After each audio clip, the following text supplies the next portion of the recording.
Hello, everybody. How's everybody doing today? Good. Now, I got a question.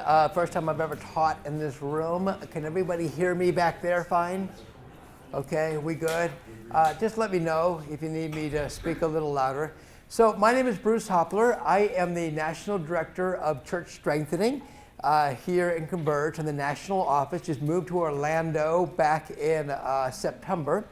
So I'm new with Converge and I'm new in the office. I'll tell you a little bit about my story in a second.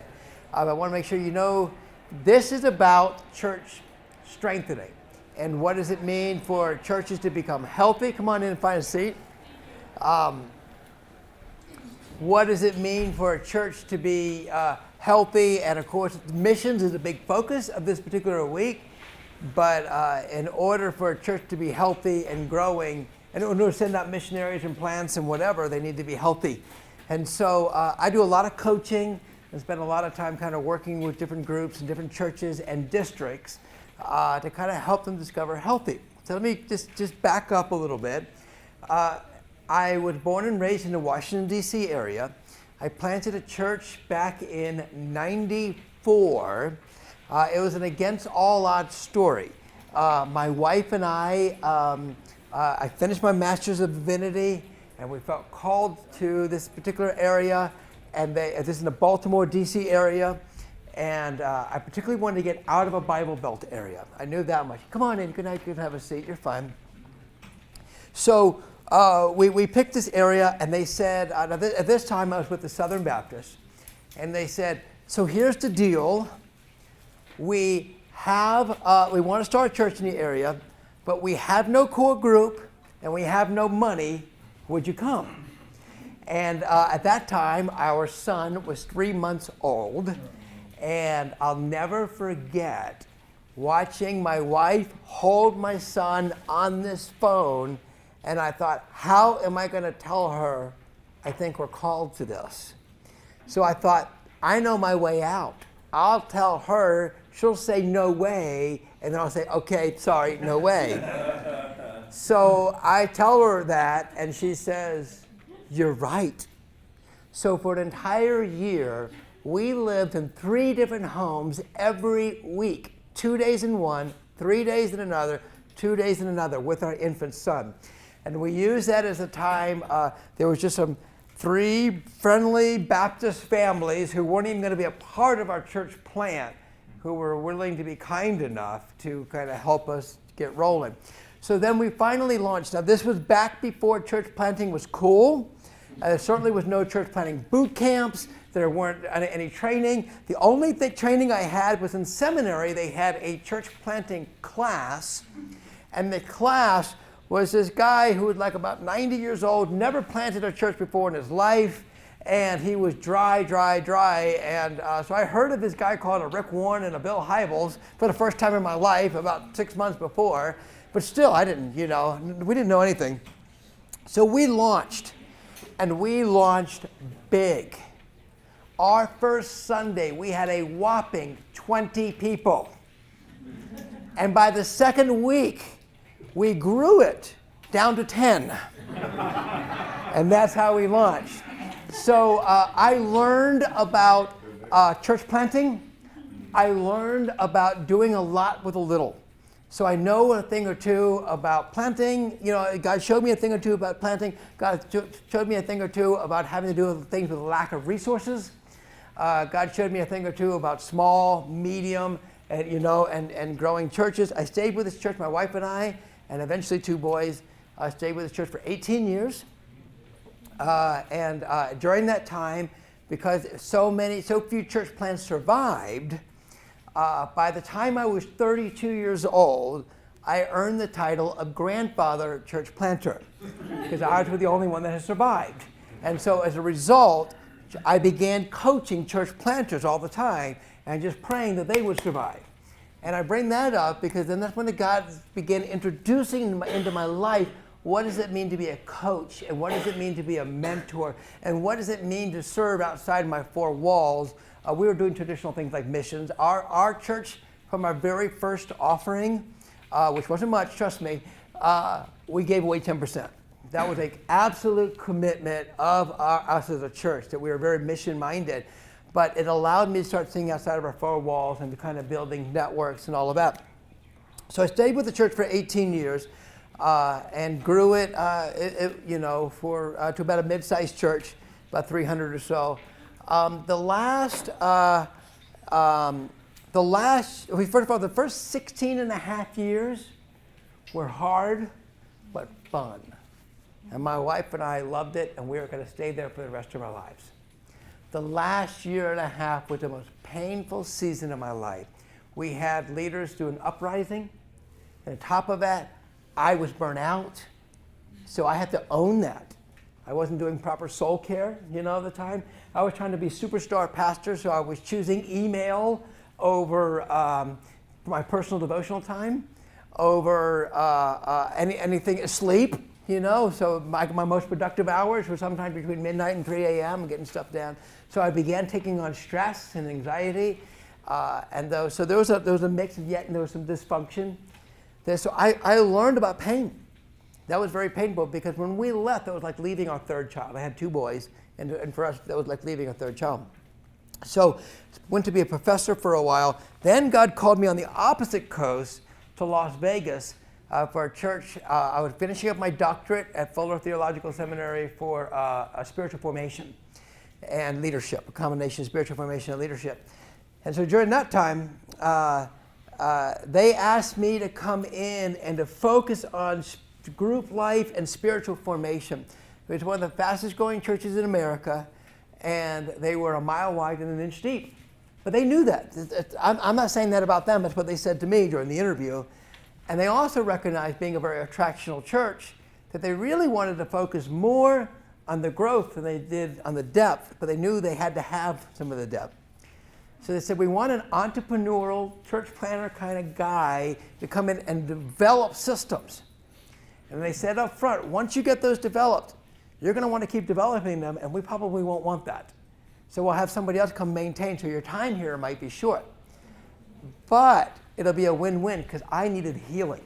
I just needed a season of healing, and then they needed somebody to kind of develop those systems. So that church went from about 2,600 in that 4 years I was there to about 5,200. And during that time, I got to learn about large church systems, learn about different kinds of coaching, and developing a lot of different things. So I share all that story to share that we probably have some diversity in this room in terms of different areas and different sizes and different East Coast, West Coast, whatever. And so God's just kind of giving me some nuggets in all of that. But then this summer, I got a call from Dr. Michael Henderson. He was one of the guys on the stage there, and asked me to be on the executive team of Converge, the national office, to focus on church strengthening. Now, Dr. Henderson focuses on national ministries.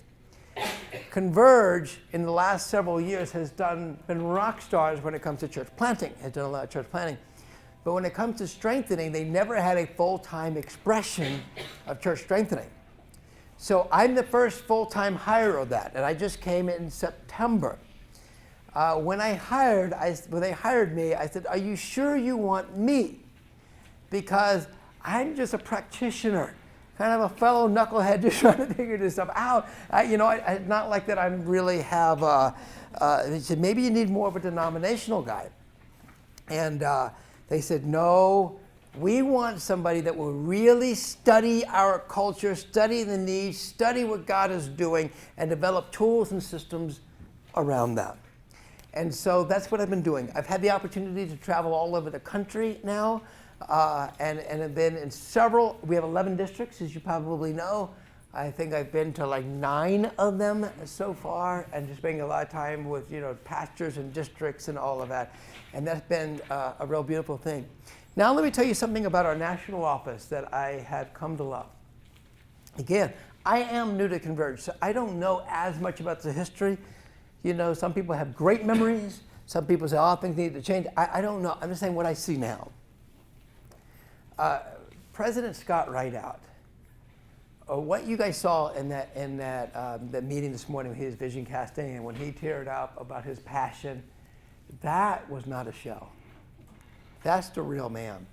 In fact, when we had our executive team meeting, a retreat last week, we had one of our members, Ivan, he's head of missions there here in this room. When we had that retreat, here we're thinking about strategy and planning and thinking, where are we going to go, what are we going to do? And he just said, we just got to pray. We need to be a prayer movement. Now you got to understand something about Scott Rideout. His history is he's an engineer. He was an engineering degree from Virginia Tech. So here's a guy who could, if he went purely into his natural comfort zone, be just engineering stuff and building stuff. And yet he's recognizing, the movement of the Holy Spirit. One of the things that I'm really also enjoying about the national office is the deep desire to collaborate with the districts. And so sometimes after some of these things, I say, hey, can you maybe talk with our church? My answer is, talk to your district your executive director of your district, because we exist to serve the districts, and we want to love on them and support them as they are on the ground, and serving. But another thing that I love is that this is not a departmental war. In my opinion, you're going to hear a little bit about this in a minute.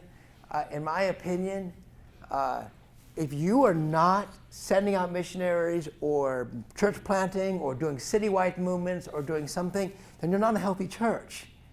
And healthy churches do those things. So that's why we're going to each other saying, I need you and you need me. There's such a collaboration and working, together. So I love doing what I do. And I'd like to spend this time kind of focusing on what does a healthy church look like. Now, Scott made the joke that he only had 10 minutes to talk about the state of the American church. And I only have an hour and 15 minutes to talk about healthy church. So what I've done is I've got more than enough to do. And I will go as fast or as slow as I feel the room wants to go. If you guys said, can we park there? Please do. It's sometimes harder for me in a larger group when it comes to teaching. I'm used to preaching in front of crowds, but I don't like preaching this kind of stuff. I like to be more interactive and dynamic.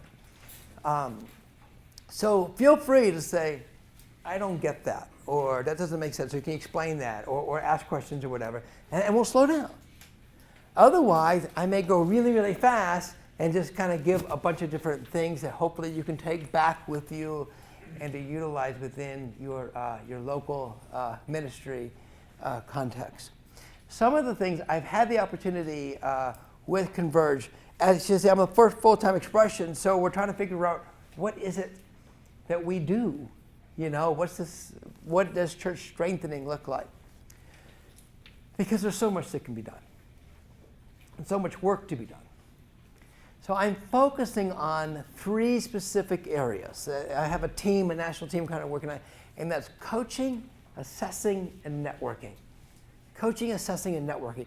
Those are the kind of things we're doing. So some of the things we'll focus on. In fact, I'm curious, how many people here were on a coaching call with me from North Central about a week and a half ago? How many people? Okay, so I got a few people here. There might be a little bit of repetition. I might use some of this stuff. How many people are from Florida and one of my groups that I've created there? Okay. I want to know how much I should repeat and what I should do. So I've been traveling around the country and kind of doing some different coaching and assessing and figuring out some of that. So before I really dive in all of that, I know I was speaking 100 miles an hour. I feel the stress of really wanting to give you lots of stuff, Do you have any questions for me or about Converge or anything? Okay, so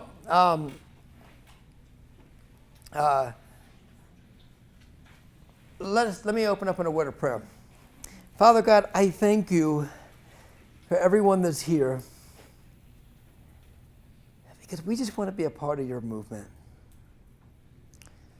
Father, yes, healthy things grow, but sometimes the lack of numerical growth is no expression whether it's healthy or not.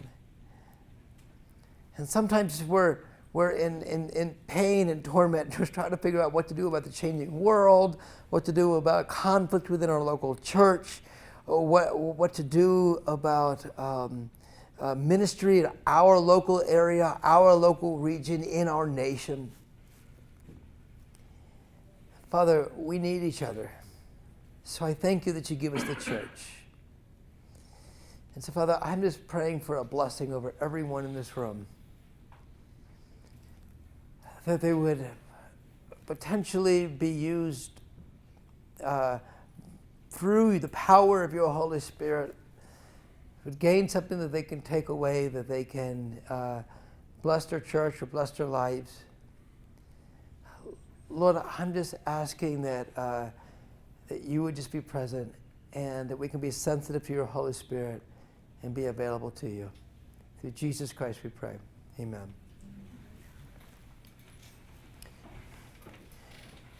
So unhealthy churches cannot do healthy things. Unhealthy churches cannot do healthy things. Unhealthy people cannot do healthy things. And unhealthy leaders cannot do healthy things. And so when we're spending time with what does it mean to be a healthy church, what does it mean to be a healthy organization, it's very fascinating to me on how the local church, this is the one thing that we oftentimes try to skip. And the reason why we try to skip it is because it takes time. And we want to get to a great Sunday service, or we want to get to a big event, or we want to accomplish certain things. And so it's very easy to not work on whether you're a church leader. How many people here are pastors in this room? Okay. How many people are like lay leaders in your church? Okay, so we got kind of a mix. It's very easy when you're in your ministry, whether you're just a pastor or as a leader, to bypass soul care, spiritual formation, mental formation, emotional formation, and being who I am in Christ.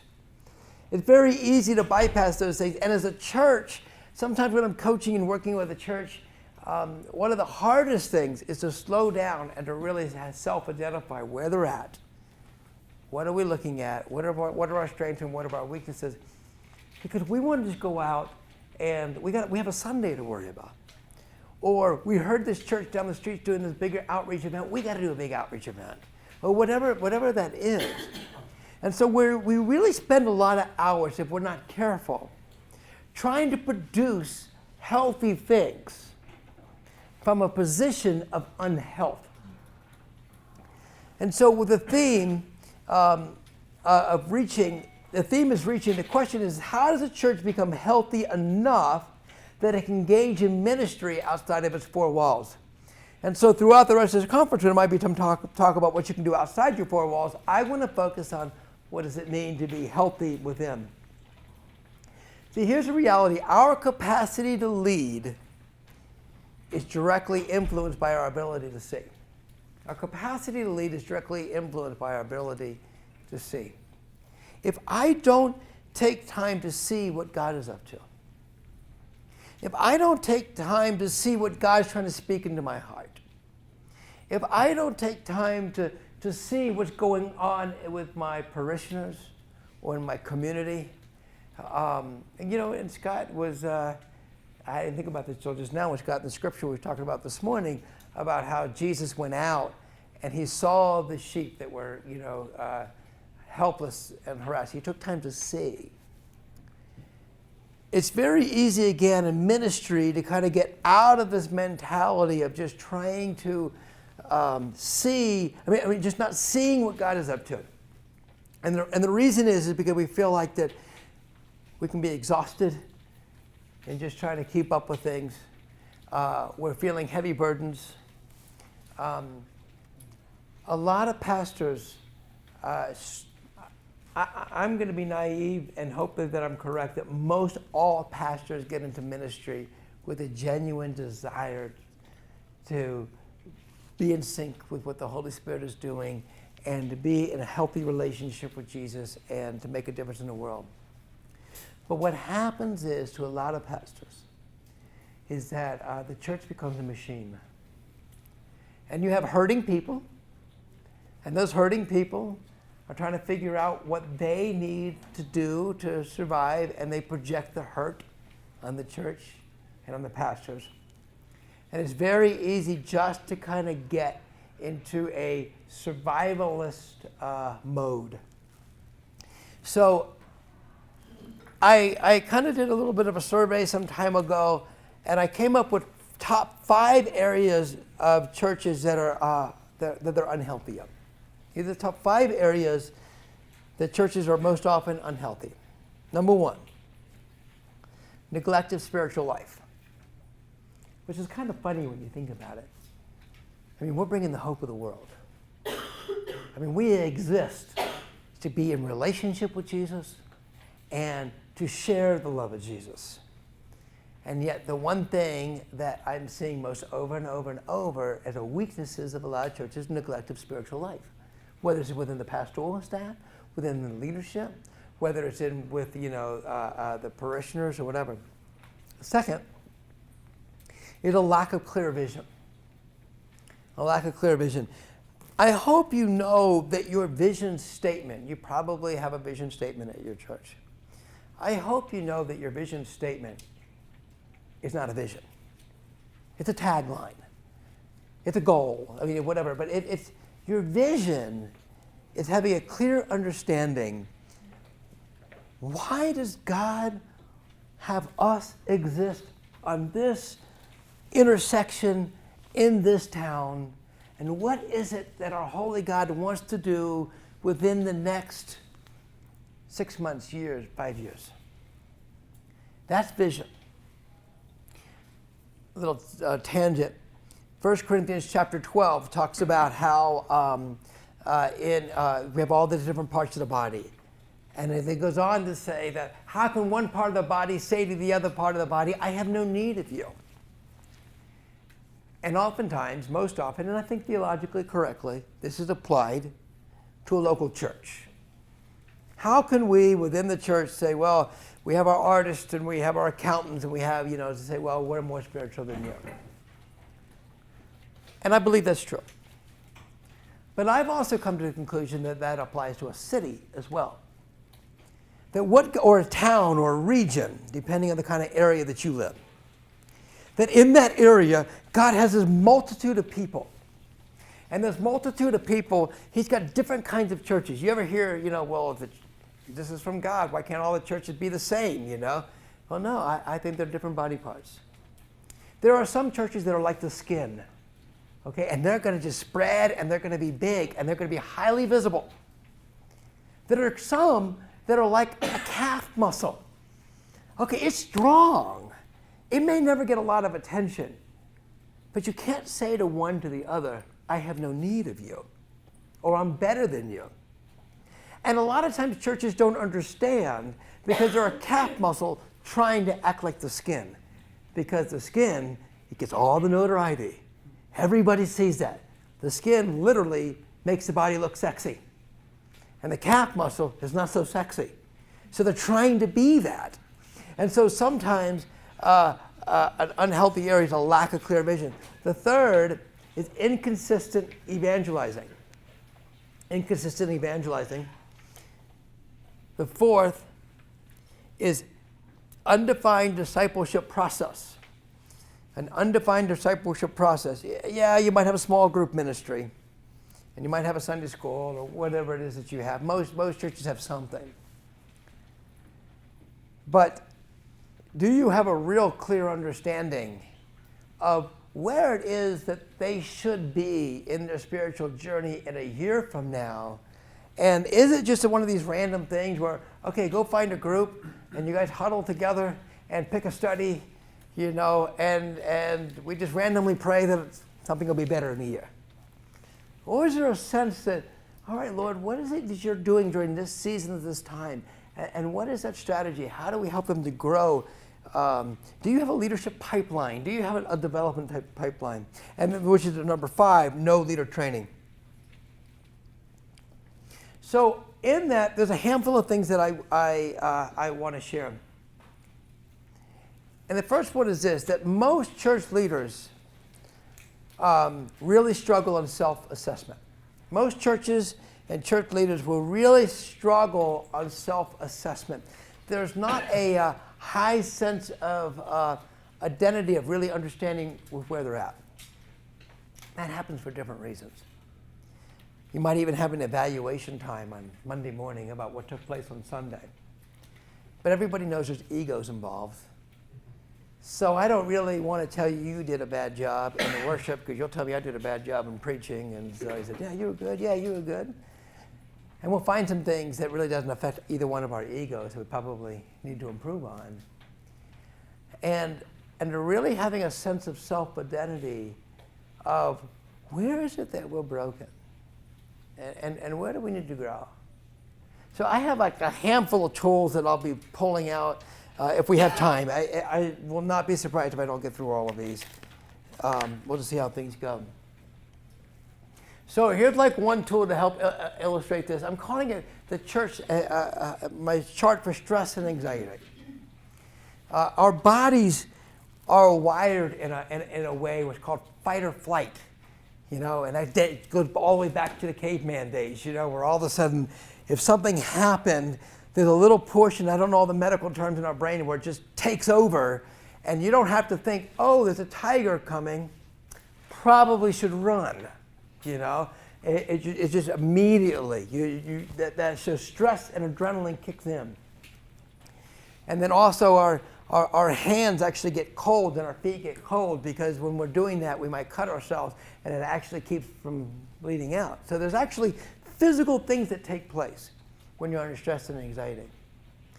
And again, I don't have time to go into that. I can actually spend a whole lot of time talking about that. But I think you guys know what I'm talking about. So all of these things are physically taking place.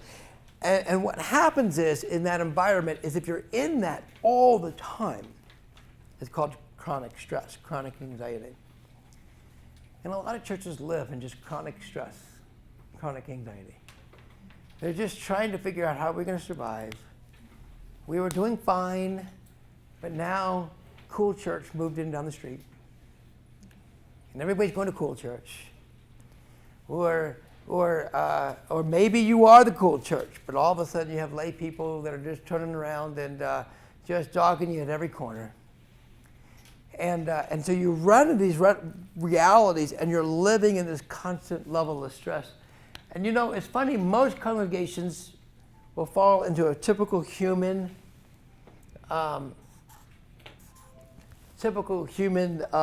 wiring. And that is that they would really rather have, excuse me, I meant it.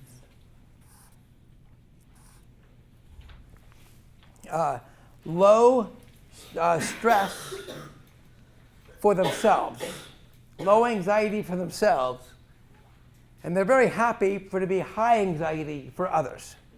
Okay, they come in and they say, I want to go to a place where I can drop my kids off.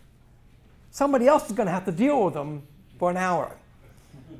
So they're very comfortable in projecting to somebody else to take care and to volunteer and to do all of these different things.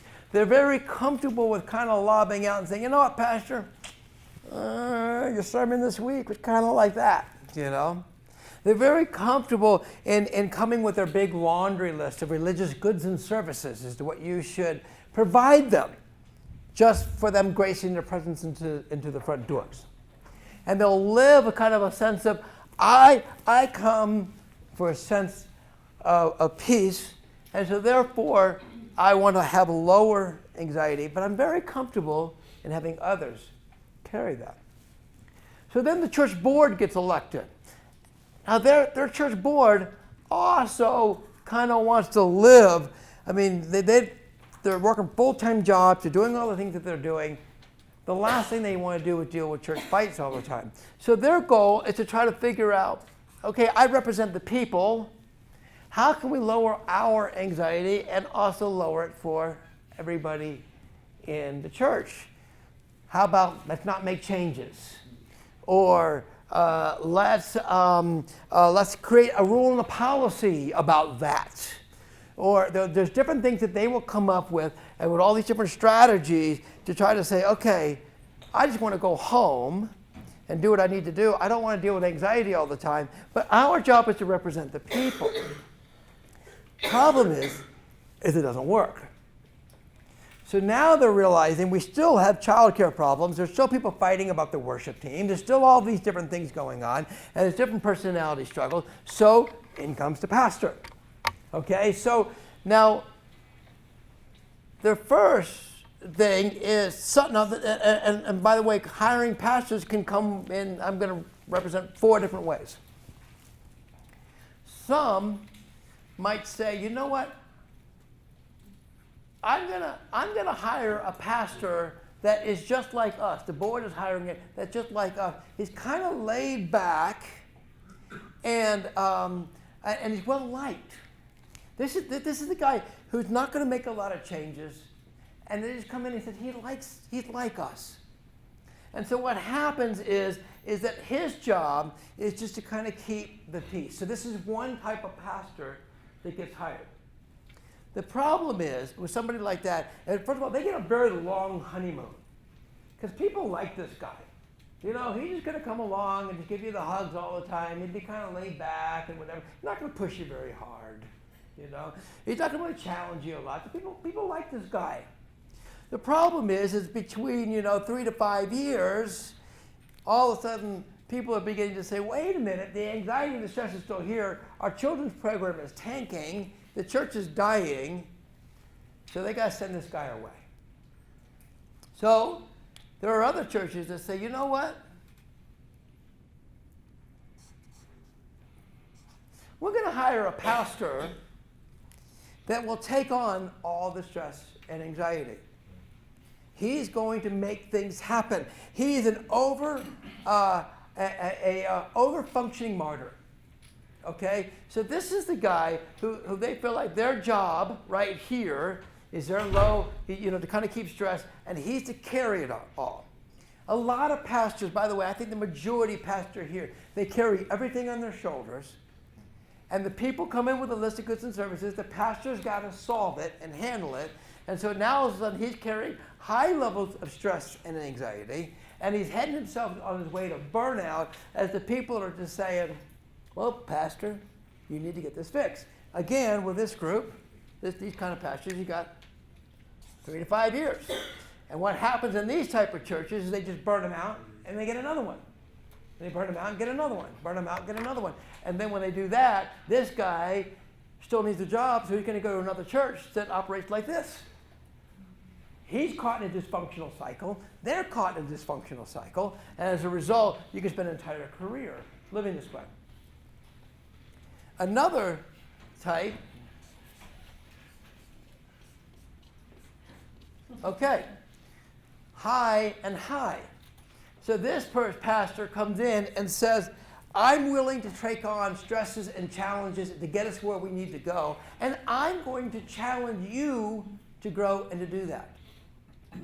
Now, with these kind of pastors, you have the unhealthy kind situations, and you have the healthy. The unhealthy, this one over here will be kind of like your the guy who yields a sword.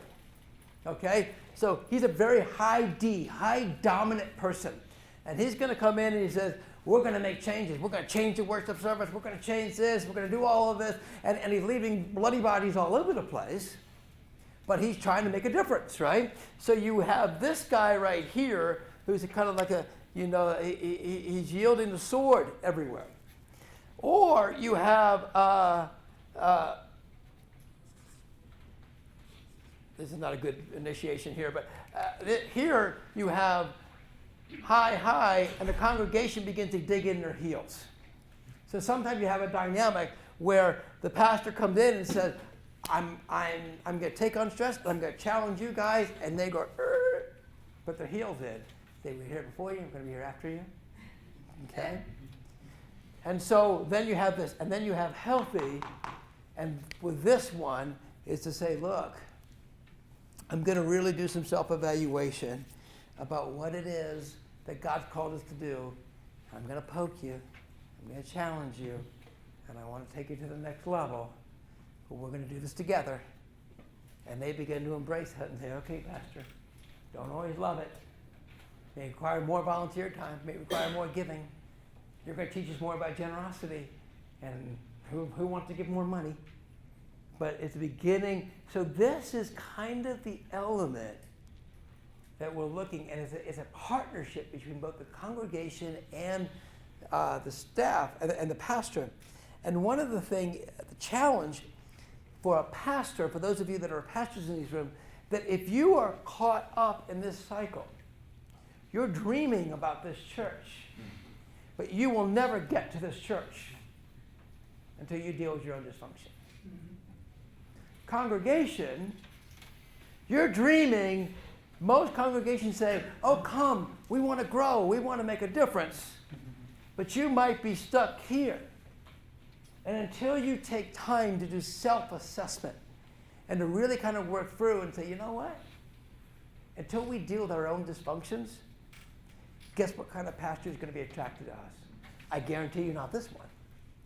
Okay? It's going to be, so it might be that one, or it might be that one, or one of those other kind of pastors that will come in. Or there might be a reaction where we're able to get anybody, and we'll get, one, like that. See, here's an interesting, another way of saying that. Is there's a lot of congregations that they think that they know what the problem is and what the problem is not, and what the solution is, which is also the same, which is often the same as hoping, for the same solution with different results. Perhaps I can put it this way: your problem is most often not your problem. Your problem is a solution to somebody else's problem. Let me say that again. Your problem is oftentimes not your problem. Your problem is oftentimes a solution to somebody else's problem. Okay, so somebody name out for me a typical problem that takes place in a local church context. Anything. Not enough volunteers. Not enough volunteers. Okay, so you as pastor, you're sitting there saying, I got a problem. There's not enough volunteers. So because I have this problem, I got to figure out how to fix these people. But what you need to realize is that to the people who are not volunteering, that's not a problem at all. It's their solution. They're this, okay? So they're just hanging out and saying, what's the problem? So your problem is the problem, that's not the real problem. So what happens is, in church leadership, we spend hours, how are we going to get more people to volunteer? I'm going to guilt them, I'm going to yell at them, I'm going to be passive aggressive, say, whoa, we're going to close the third grade classroom if nobody signs up. All these different methods. Because you got a problem, and everybody else is saying that are not volunteering. That seemed like my solution, So what leaders got to do is to begin to turn around and say, okay, if that's their solution, what is their problem? And how do I help them find a healthier solution to their problem? Okay, back to the volunteers. Their solution is to not volunteer. But what are they solving? They're solving stress and anxiety from a week, and the last thing they need is one more thing to do. But to begin to kind of come around and say, you know what, you got a problem. You have a lot of stress and anxiety, and you got a lot going on, or you're lazy, whatever it is. You got these things going on. Let's talk about a healthier solution to that. And begin maybe in this particular context, and you got to know your local church. I'm very big into this, by the way. You're never going to hear from me canned answers. This is the answer, because what it's like in New England and what it's like in Minnesota, what it's like in Phoenix, what it's like in a big church and a small church, people are different. Cultures are different. But you begin to look at it and to say, maybe get some volunteers and think, you think that you're solving your stress by not volunteering. But I think that if we can work together, we can find a way that you can begin finding your kingdom purpose. Let me help you get a new solution to your problem. And then all of a sudden, guess what? You don't have a problem. But we spend hours trying to fight the problem. And we don't know why, year after year after year, we're not getting any further ground on this. And to begin to rethink and be kind of working and begin getting together with your boards and saying, what do we need to do to really understand and to seek and to understand why that's their solution to not volunteer, not give. Their solution is, I'm spending 110%, 100% plus 10% on credit cards. So I can't give. And then you feel like your problem is people aren't giving. And so you focus on how do I get more people to give? And maybe we pass your offering plate another time. I don't know what you do in your individual area. But begin to kind of step back and to say, maybe the solution is helping them to maybe do a Dave Ramsey program or Larry Burkett or something, and helping them find solutions. And realizing that living a life of generosity, that God does more in their lives spiritually with 90% living than with 110% living. And so oftentimes pastors feel like, oh gosh, my problem is that they won't, if they give, if I preach about tithing, they're going to look badly on me. So I come up with all sorts of different reasons why I hardly ever talk about giving. And you think that that's their solution, because that's their solution to their problem, and you begin to realize, no, that's not a healthy solution. But it is a process. It's a process as you go through. And for example, how do you make a fire? Anybody Boy Scouts? Yeah. Friction. What's that? Friction. Friction. Yeah. You start off with friction. Fuel. Yeah. You know what most churches try to do? Is they say, man, we got a problem. We're not on fire like these other churches are. So we get a big log, we take a match. Well, God's not in it. And usually there's a process, there's a spiritual journey that the Holy Spirit wants you to go on, of being able to get that kindling, maybe starting off with that friction and having that spark, and then all of a sudden you're getting some twigs, and it's this process. But most churches want to skip all of that. We got Sunday coming, we got to get a fire going.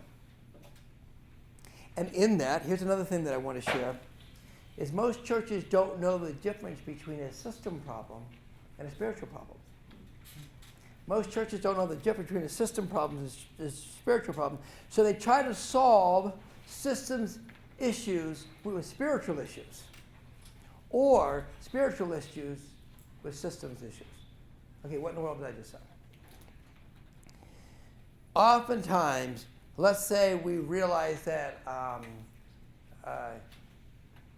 people are coming in and they're not coming back.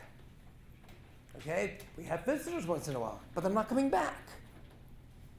Well, we need to have a better sermon, or we need to pray about that more. And obviously, you've heard already, I'm a very strong advocate for prayer.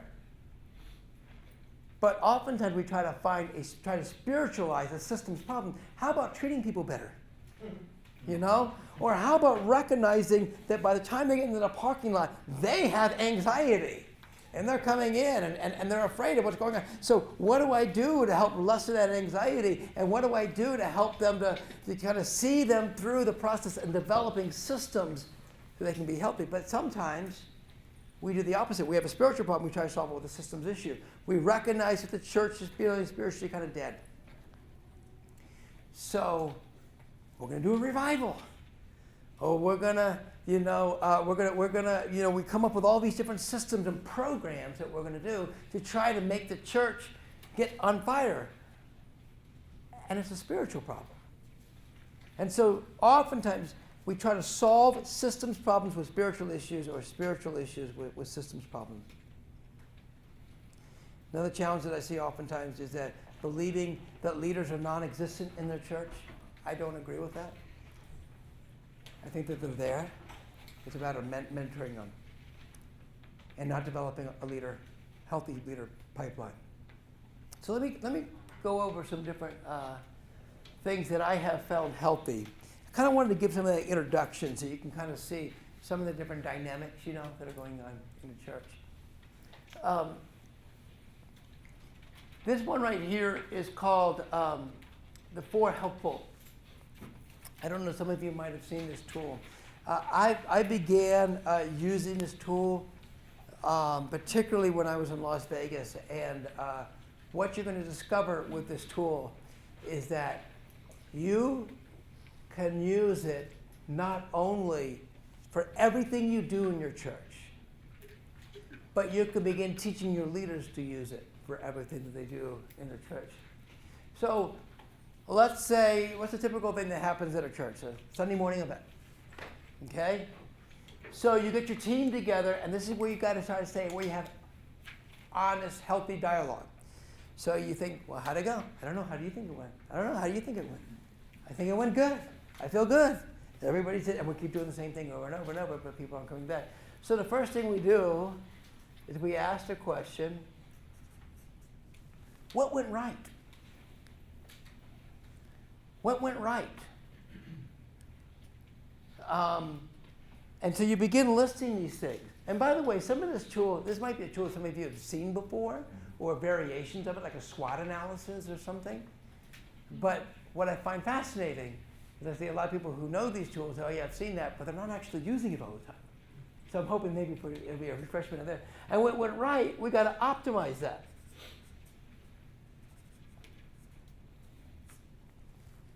So with Monday morning, you might think, you know what? When we did communion, that really went right. That really worked. What was it? It's not just copying the method, maybe, but maybe just seeing, was there something that we did that was different this time? What went right? And to begin listing all these different things.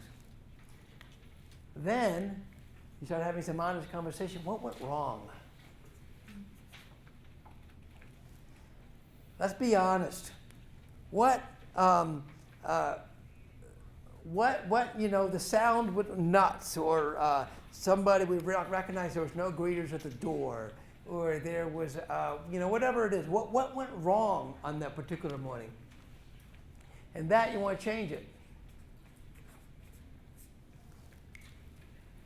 So by the way, sometimes, I use this after all events. I guarantee you, when we get back next week, and we're going to think about this week, all of our staff are going to talk about the biannual meeting, and we're going to ask, what went right? What went wrong? Okay? And then, what was confusing? Okay? So there might be some things where you begin realizing that, we do this every week, but we have guests who don't seem to understand. There's some that aren't guest friendly, or you have some that are very more contemporary and cutting edge, but it was confusing how they can get plugged in because we work so hard to make a safe environment that they don't even know how to get plugged in or how to become a follower of Christ if they actually wanted to. And others, there might be so many barriers because they stand up and they sit down or whatever. What was confusing in your particular church context? And with that, we got to figure out how we clarify it.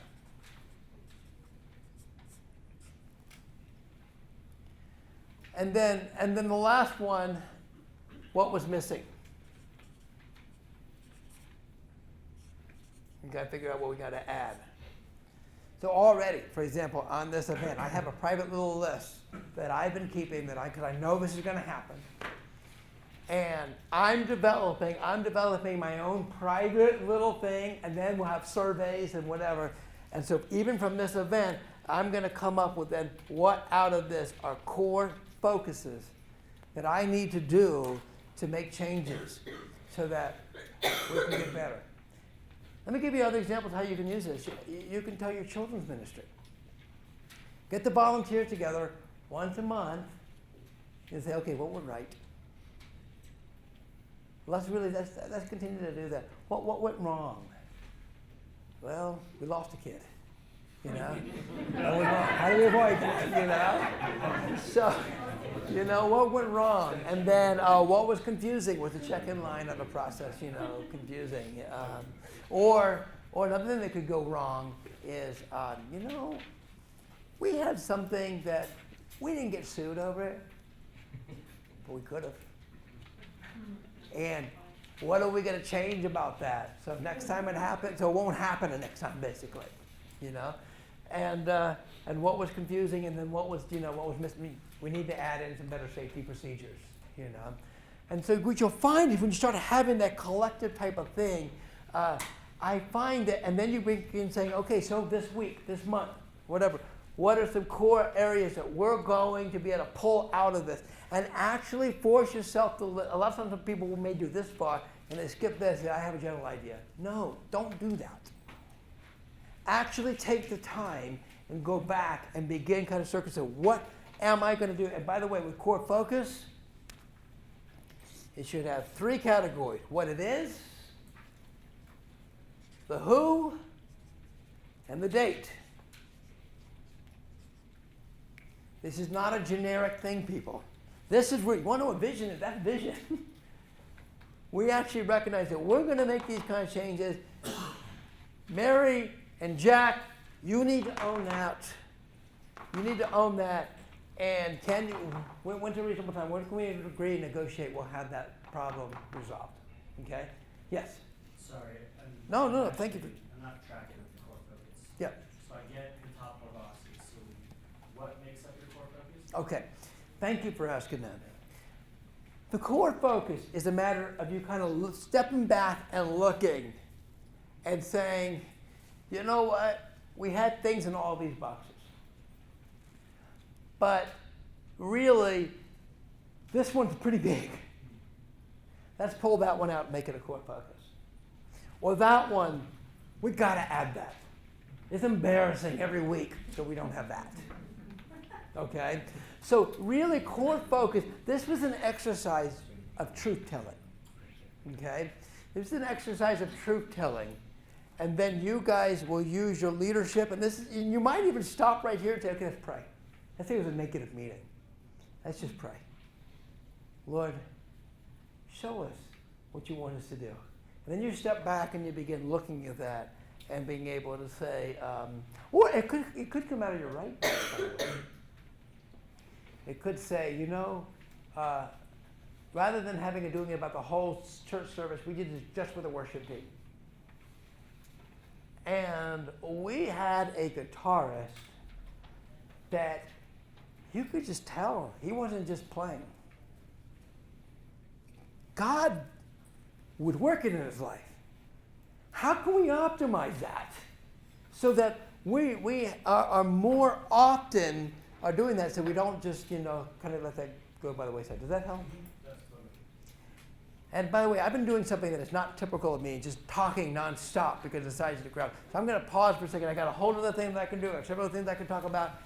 But what other questions you have? Thank you for doing it. Yes? So from a practical standpoint, just kind of before we started talking about the 4 areas, just going back to kind of a common problem or common thing that can come up with serving, for example. Yeah. Right. So you're talking about solutions. What I'm trying to understand, something pretty practical. So when you're engaging that, and when you're trying to solve a systems issue with a spiritual problem or vice versa, Right. What would be a tangible example of success with that, in the sense of, like, my thinking is, would you look at the certain area of service that you're needing help with as a whole and seeing what system issues are working, not working? Would you engage with your congregation as far as challenging them in a good way with a heart issue, as far as where are you at with this? And what's a way to kind of point them back to the gospel? Because I think from my past background, what's been super effective is when you can get away from, I'll use me for example. I can easily fall into duty and like, this has to get done, task orientation. Right. And I've been challenged more and more by the leadership around me, and when I've led groups, that it comes back to a heart issue before God. It's an act of worship. And I think when the people really get challenged in that and they can see that, that's when you don't run into those roadblocks as much. When they really it's a heart issue, it's a chance to worship the Lord. So so I guess what I'm trying to ask is, how would you apply something like this in engaging somebody like that? Okay, Does good. that make sense what I'm saying? That's a great question. So let's take a volunteer, and your volunteers are starting to get burnt out. And who knows a thing or two about having volunteers starting to get burnt out, you know? In fact, if we make it to another chart, it's gonna really kind of help deal with it some more. So you have the volunteers getting burnt out, and a lot of times we look at that as automatically assume that's a systems problem, and it might be. Maybe your systems problem is that you have so many events that are going on that the volunteers are having to do way too much. So that might be the issue. But the question is I've seen and experienced both and even experienced different seasons when I was, the church that I was senior pastor for 18 years, where you had everything that seemed right, and yet everybody was getting burnt out. And yet other times where, man, I got more volunteers than I know what to do with. And so the question is why? And sometimes it might be for your systems problem is say, we got to step back and say, are we doing too many events?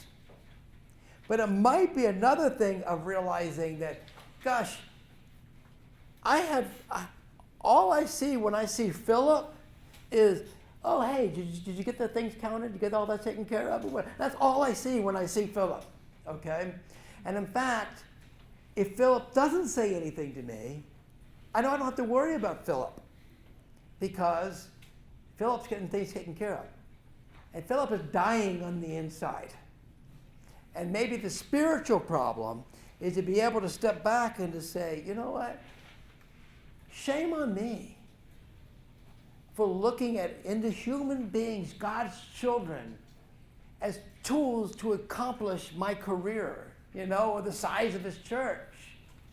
Shame on me for that. Maybe I need to step back and to say, hey, Philip, what's going on with your life spiritually? Maybe I need to, the spiritual issue is giving him a word of encouragement,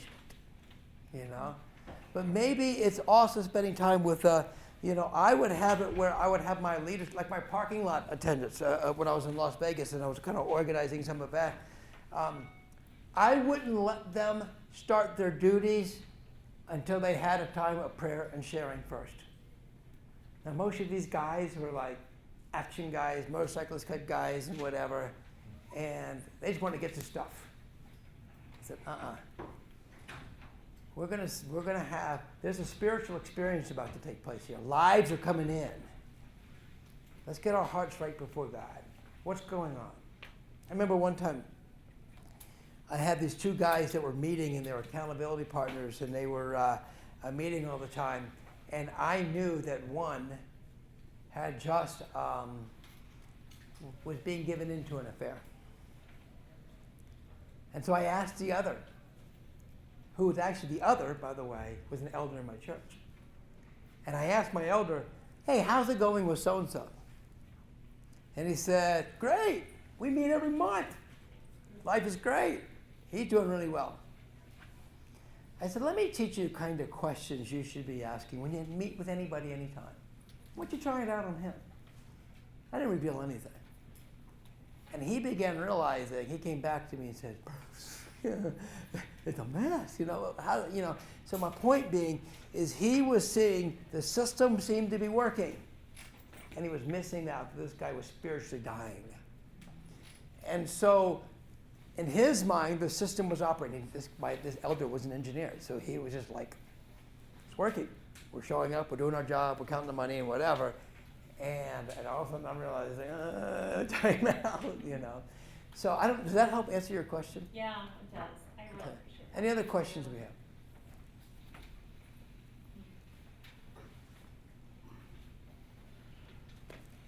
Okay.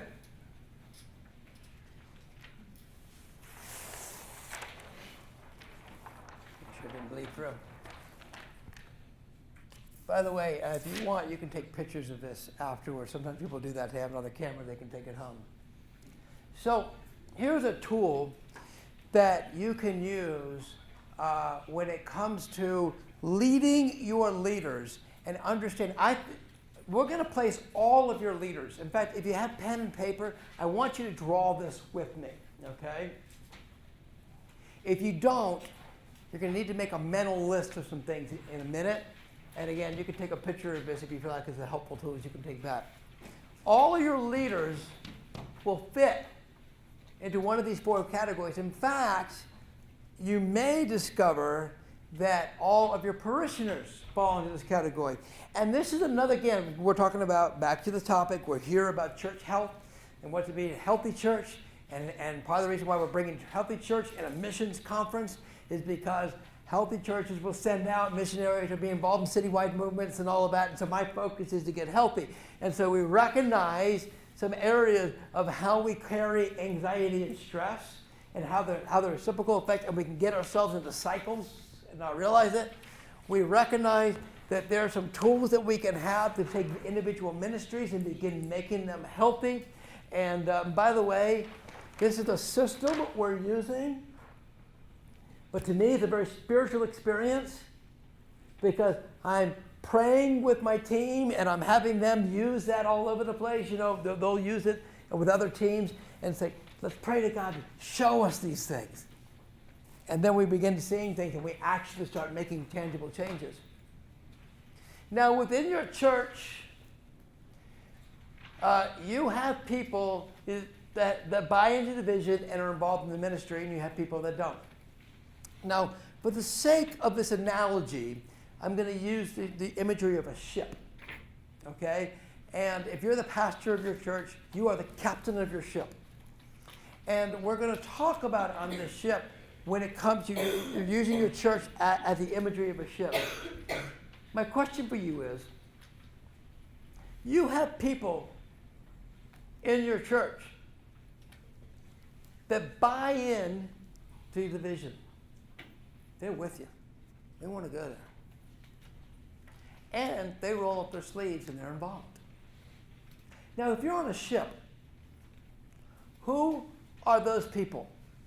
Who are the people that are on your boat? You're on a cruise ship and they buy in. They want to go where you want to go, Captain?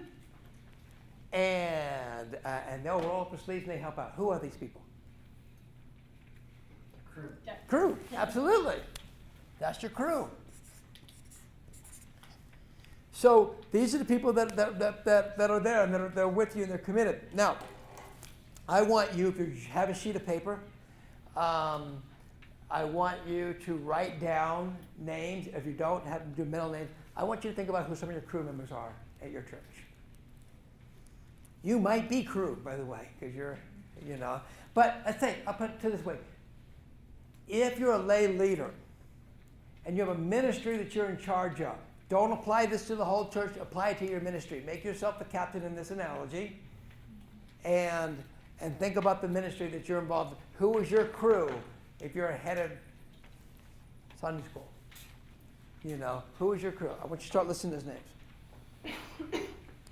Now, I find that when it comes to the crew, is they are the most valuable and yet badly ignored people in your church. Because here's the deal. If I can count on Philip here to get things taken care of, and Philip, he buys into the vision, Pastor, I'm following you, and I'm really involved, you know, and he's showing up every day. Let's say Philip is your accountant, and he's treasurer, and he's doing all the money and every time. And Philip does a good job. He'll never be the squeaky wheel. He'll just keep serving. and it'll keep serving. And my energy is focused on the squeaky wheel because they're crying out. And what happens is Philip, back to your question earlier, is dying on the inside. And then all of a sudden, Philip says one day, I'm done. Or we feel called to go to the church across the street. And when they go to that church and they're called to go to that church across the street, the first thing they say to that pastor is, I'm doing nothing for a while. So here they are. They're in that position. And pastor's like, oh, you're the squeaky wheel now. And they run and say, Philip, no. And Philip's like, it's too late. I'm done. And there's almost nothing you can do to turn Philip around at that point. So when it comes to developing your strategy, we're going to talk about 4 different strategies. And one of your strategies is saying, how do I take care of my Philip? Pastors, every week, think about, create this thing, and think about who's in your crew. Maybe Philip needs a word of encouragement, a card. Maybe in your church, with your personality type, having volunteer appreciation events. I don't know. Again, I'm not trying to give all these prescriptions. I'm trying to give ideas. You got to know your people. You got to know your personality and whatever. But if you're not careful, they'll be badly ignored. And so you need to, with your crew, constantly figure out, how do I celebrate them? How do I encourage them? And if you get into a bad cycle, they'll be ignored. So strategies developing them. Okay, back to your ship. You have, on a boat, you're going somewhere, and on that boat, they have buy-in. They want to go where you want to go. They're not going to make any effort towards it, but they're happy to go where you want to go. What are they called on a boat?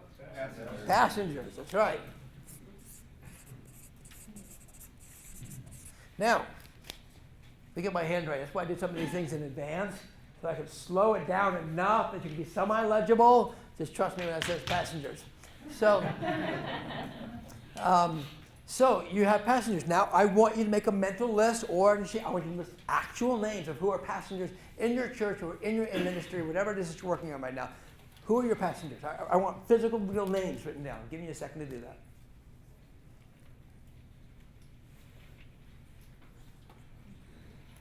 Okay, with your passengers. So on your boat, you've got your passengers. Now, oftentimes, we see them as a problem because, well, if only they would give more. If only they would stand up and volunteer. If only they would, and often we use guilt type of things or whatever. You got to realize they're not a problem. They're your opportunity. They're the ones who make your critical mass, first of all, because probably about 80% of your church, right? So, don't curse your 80%. And you begin to look at, now you're developing strategies. How do I move passengers into crew? Maybe you begin to think, you know what? I need to have better discipleship mechanisms.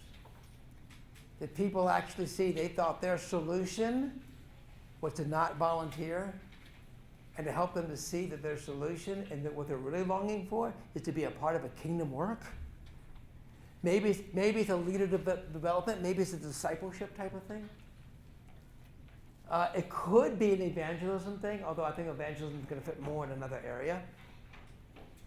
And so you need to constantly be thinking with your ministry in terms of getting it healthier, praying, God, who are these people and what do I need to do to be empowering them, to encourage them and develop them. Encourage them and develop them. Just because, by the way, they're buying in the ministry doesn't mean they know what they're doing.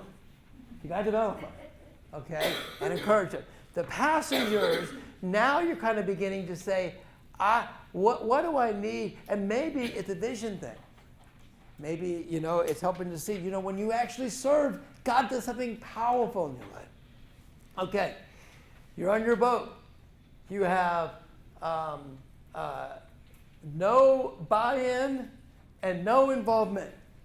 They're on the boat. They don't care where it is that you're going. They just want to be on the ride. Okay? And they're not going to help. Who are they? Stowaways. Okay.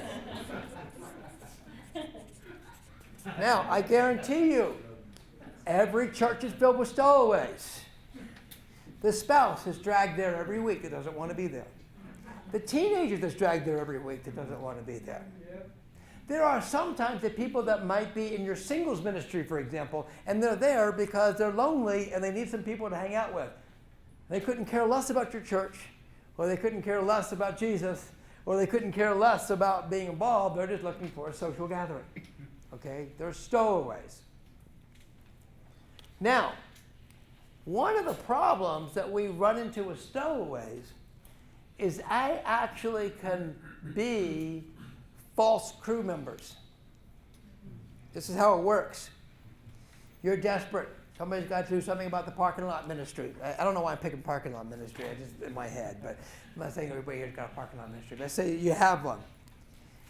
A stowaway says, "My wife's dragging me here every week. I could care less about the sermon or the worship.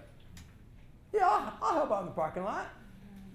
You mean I get to go out and hang out in the parking lot the whole time and get credit for being here? That's good." Or they might show up in nursery. Or they might show up in all sorts of different ways. And you think, they're an amazing crew. And they don't even know Jesus.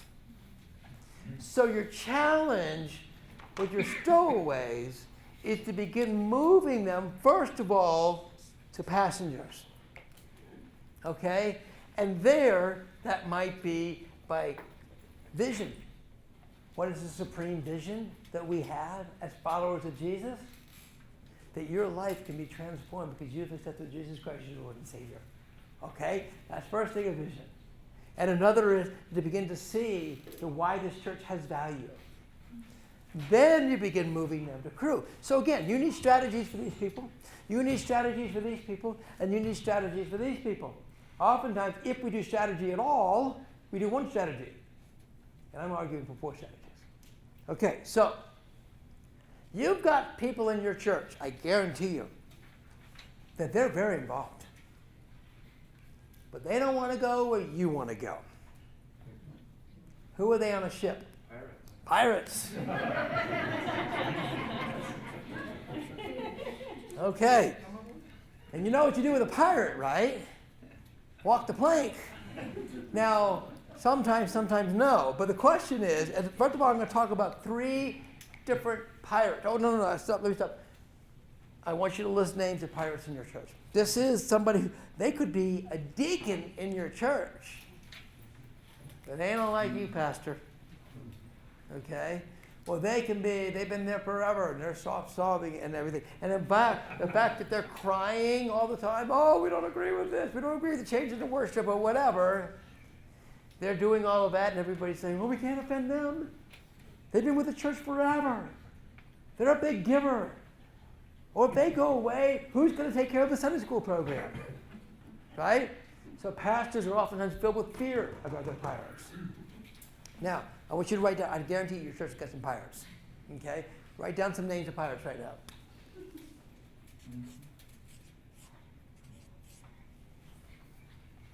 There are 3 kinds of pirates. Okay? There's the relational. Okay? I don't care what you do, they just don't like you. Okay? These are the ones that are going to go after the pastor at all times. And it could be a very direct thing. It could be a Facebook post. Kind of Facebook post where everybody knows you're talking about the pastor, but they don't actually use the pastor's name. Okay? And so they're for whatever reason, they choose not to like you. The second is a doctrinal. And these people don't believe spiritually or theologically you're taking the church where they think it should go spiritually or theologically. Now, this could be an all-out doctrinal war, your beliefs on spiritual gifts. Or, we know lots of different doctrinal wars. It could be all out on that. Or it could be, these people sometimes come across in the church, they're the most spiritual person in the church. Okay? And yet they're sabotaging you every step of the way.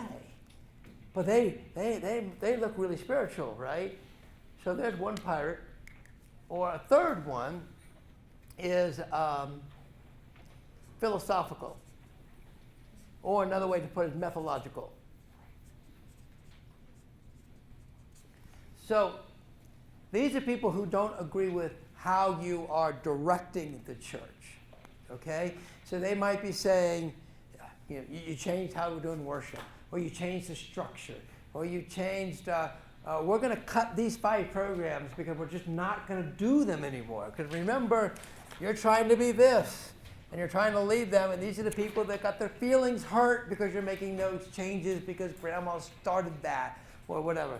And by the way, when I sometimes use the generational references, I told you about with my church, and how we boomed at 20 and grew it quickly to 10. And we were about 6 months in, I don't know, 40 people or 30 people, I don't remember what we were. And I decided, let's do something a little different this week. Again, well, maybe like 3 months in. We were hardly into the church. Let's do something different this week. So I took in our cafeteria and put all the chairs in a circle because it fit the topic that I was talking about. People were freaking out. Where's my chair?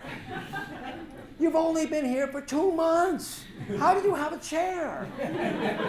But that's what people do. So it doesn't take very long, or it doesn't have to be a generational thing, okay? So now let me tell you something about these people. If it goes on long enough unchecked, it'll always become relational. It'll always become personal. These 2 things go along checked up, then they begin to attack you. Because you're the lead pastor, or you're the leader of that ministry, or whatever. So there are strategies that you got to develop with these people. And once you identify, there's an amazing freedom when you and your leaders actually be able to identify, you know what? This is actually a pirate. Now, there's always a little bit of truth in criticism, so you got to look through some of that. And you might say, well, what can I learn? That should always be your first question. But there might be some things where you begin to say, can we reconcile this? So in other words, I can get into an adversarial conversations with you, or let's be real spiritual and pastoral, I'm going to ignore you and just pray that Jesus will come or you'll go away or something.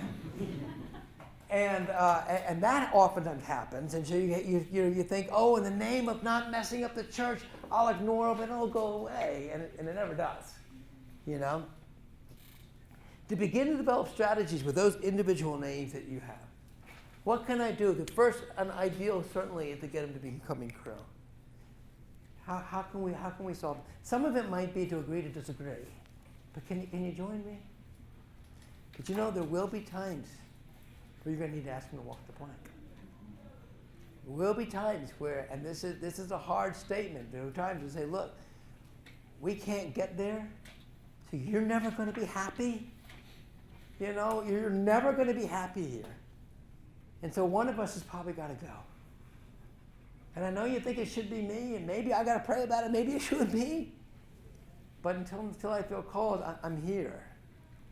And to begin to see and to help them to find freedom in another location. Now, that's not a last resort, for certain. Now, you begin developing strategies in all of this. Eric, would you come forward? So Eric heard this tool from me the first time 3 weeks ago? Okay, how did you use this tool? And by the way, we just met yesterday. He said, oh, you were on that video Zoom and you used that one tool. And let me tell you how I used it. I said, hey, I'm going to put you on the spot and put you in front of everybody. How have you used this tool in your church? Yeah, so I took a risk trying to feel like I knew what I was talking about. Mm-hmm. And like, I've got a tool for you. And with our staff, a small staff, humble staff, and I also did it with our elders, a group of 7 guys. Mm-hmm. And so I did this, and I drew a boat, and said, here's our sailboat, and it's FBC, and so here we are. And so I went for it, and it was really, really fruitful for us. And I think what was helpful, for me, it came down to the pirate conversation. I think that's when the light bulbs came off, because Larry Osborne, Sticky Teams, said, awesome. let squeaky wheel squeak. Yeah. And so, but realize that sometimes pirates are more than squeaky wheels, right? We hit pause on our Sunday school ministry in the summertime, but there's a group of people who want to keep doing Sunday school class, and it's because they want to keep studying the Bible. And I didn't realize for our guys to understand they're pirates, they really don't believe in the ministry, the vision where we're going, but they don't believe in us philosophically and doctrinally, so they want to keep teaching the things they want to keep teaching. And we didn't identify them as pirates until we had a lens to look at it through. And so it was really helpful to realize, oh my goodness, they really don't buy into what we're doing, do they? And so they continually every summer keep wanting to teach when we're asked them to, because they don't trust where we're leading. And it was really helpful for us to think, to self-assess and be self-aware. We didn't see it until we kind of put a tool in front of us. So that was really helpful for us. And the other one was the crew members. When we realized, oh my goodness, they really are more than passengers. They are really rowing this thing forward, and we aren't giving thanks to them like we should. So that became an aha moment. Good. So really, really helpful. Good. So did the same thing, just put it on board, and I kind of fumbled through it. Yeah. So That worked. Yeah, I just want to say thanks for teaching it to me. Can you be able to use it, right? Yeah. Okay, well, good. Yeah. Good. And so do you feel like now, even outside of you not being in the room, one of your elders is leading a ministry, and they can say, well, we're trying to do this. Well, I got this boat, and now they can begin to do it, and it can be a ripple effect within the various ministries where you don't even have to be in the room, to do that. Yeah, the overall mood in the room was exactly what you're doing. Well, how do we move people to become these people, I mean, we joked about walking the plank, and we in our own room, we said, wouldn't that be great if they would? And the last year we had some of that. Sure. But it became a pastoral eldership. Well, how can we move our people this direction? So it really began Without strategy. And we don't have answers to those, but at least the questions are being Been raised. Yeah. And one of the things that happens when you have somebody you identify that, when now all of a sudden it just took the veil off of it, and you might go back and to say, you know what, the problem is us. We need to make some changes to accommodate. I don't know. Or maybe the problem is with them. But now as a team, you're trying to think through and pray through that rather than everybody just ignoring it and hoping it goes away. So, or feeling frustrated. And what's really cool is when somebody is a pirate, but everybody in the church thinks they're a crew member, but you know that they're a pirate, or you at least guess it, and they all kind of self-assess and realize that, oh, okay, now we can work together. And now all of a sudden you're not fighting your elders over poor so-and-so, but how can we work together in leading so-and-so? And obviously walking the plank is always the last option, but it may be an option. It might be the healthiest thing for them. So, thanks. What other questions do you guys have? So Bruce, real quick, to take that further for implementation. Yeah. So what I'm hearing you say is, as far as when you're dealing with pirate situations, to protect the body that's already in hell, do you engage that person and try to get to the heart matter through prayer and talking with them? And Totally. At the point, if they're like, well, we're at odds, we can't come to agreement, then do you ask them to leave? And the reason why I'm bringing this up is my church got torn to shreds 2 years ago from a lot of this that just wasn't handled well. And fortunately, God closed our church, and it was very painful. And so I'm just curious, this is why you go through this, because if you don't, and you don't at least become aware, hey, this is a problem, then you can start thinking of strategies.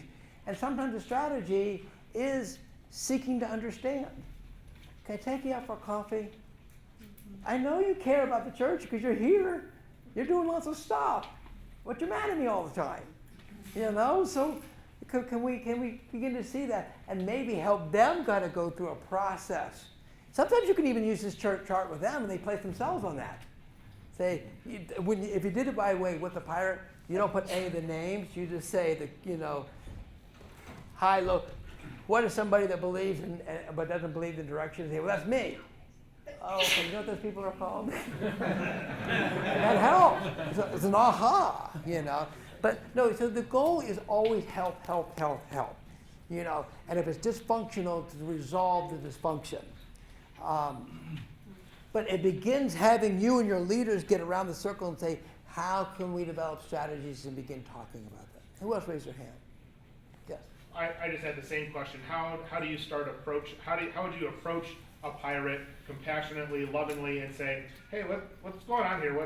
What's the problem between us? How can we move you from a pirate to a crew member? That was my same question. Okay. And it is it's an art form. By the way, all of this right here, this is science. These are tools. Leadership is science and art. And it's the art form of being able to, and the most best tool you have for the art form is the Holy Spirit. And saying, Lord, I'm going to be praying for them, and I'm going to choose to love them, even though they're not feeling very lovely to me right now.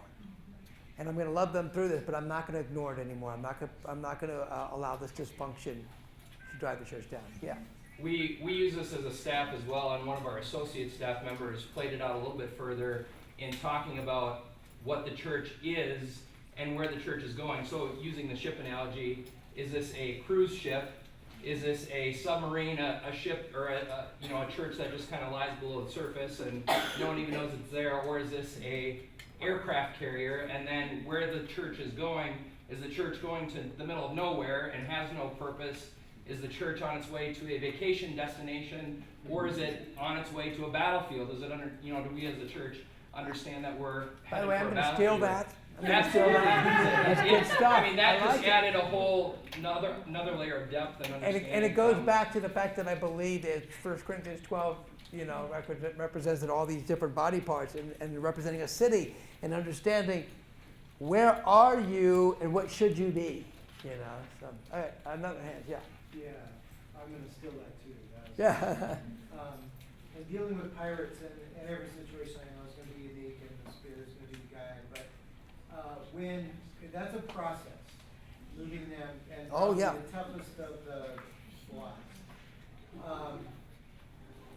It seems to me that while you're in that process, moving them to a passenger is a really good step, and yet often could send them off the ship altogether rather than moving in that direction. But to keep them on as a crew member that's not on board with the vision seems like a bad idea. But do you have some counsel on that as far as that process? So if I'm understanding See what I'm correct. asking? So if They're invested in the ministry. right. They're So doing they stuff. have the appearance of a crew member, but they are. Right, but they don't like you. They're not Yeah. on board with the vision. Keeping them engaged in doing stuff doesn't seem like a very positive thing. No. Although it doesn't have to be, and again, this is where you got to really prayerfully, at the art form of leadership, is it doesn't have to be extreme. You don't necessarily have to go back and say, okay, you're fired from your job until we solve this,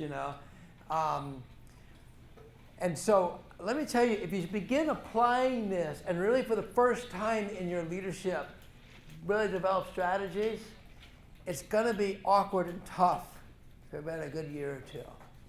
Then after a while, when you see early signs of pirates, you can really start moving them, okay? And you can have those strategies. But you're right, it takes a process. Back to that original analogy of what does it take to make a fire? And a lot of times people want to say, I just want to burn them up, just quick. And to really kind of say, kind of develop that and whatever. But in terms of what you do with them during that season, I could make an argument that you would say, you know what, I'm going to use their position in ministry to help reveal to them how they're being a pirate, rather than just yanking them out right away. So, for example, they make a lot of passive-aggressive comments. So circle back and say, you know what, yesterday you said that. That hurt. We meet in coffee, talk about that. And you keep meeting them with coffee about different things. All of a sudden they just realize, we got a bigger issue, to deal with. Now, it may be that this person is just so strong that you just gotta come down hard. And Matthew 18, I'm gonna bring my elders around. You just don't, here's the thing. It is generally not a smart idea to face pirates alone. Because pirates have a lot of power because they've been building stuff along the side, and all of a sudden they jump out on the boat and over the rail, and you're just like, oh, I'll take you on, and all of a sudden they have a bunch of other people jumping up with them, you know. So generally, if you realize, I got to go more Matthew 18, there's a reason why Jesus talked about Matthew 18. Let's do one-on-one. Let me bring in some other leaders and whatever, and begin kind of bringing, you know, more people of a healthy process. But by the way, let's say you have to go extreme. It's really painful and it hurts the church. I mean, you know, numerically it hurts the church. It's healthier, but numerically it hurts it. You really take out one pirate and do it in a healthy, functional way, not many more pirates are going to come on your boat. Mm-hmm. Now, sometimes you inherit pirates, okay? I mean, you join the church and they're already there, okay? That's one set of strategy. But there's another question that can be asked. What was it about your personality that if that pirate felt safe to come to your church? Because chances are, if they're a pirate at your church, they were a pirate at a previous church and the church before that. And so sometimes some of the philosophical questions you got to ask, why does a pirate feel safe on my ship? And maybe because I'm here, you know, or I'm here, or you know, I'm you know, whatever, you know. So that could be another question. That's not always the answer. Again, that's when it becomes more one-on-one. Back there. I just wanted to suggest a really good book regarding pirates as antagonists in the church. I don't know if you've ever read it, but I read it years ago. And he does a great job of helping you identify what the motive behind the pirates is and how many of them are just antagonistic toward leadership.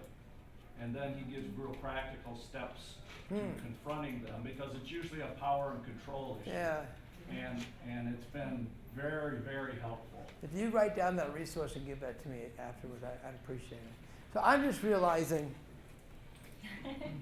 by the way, this is Sue, my admin, and she keeps me together in a lot of different ways. And when she stood up, I realized, oh, it's 5 after. And first, actually, we were supposed to finish at 4:15, so we're just a little. really? Yeah, I was giving you freedom, though. There we go. Thank you for the grace on that. And thank you all. This room is hot. So thank you for that. So good. Thank you. So feel free. I'm going to hang out up here. Thank you for your patience, and I hope this was a meaningful time for you.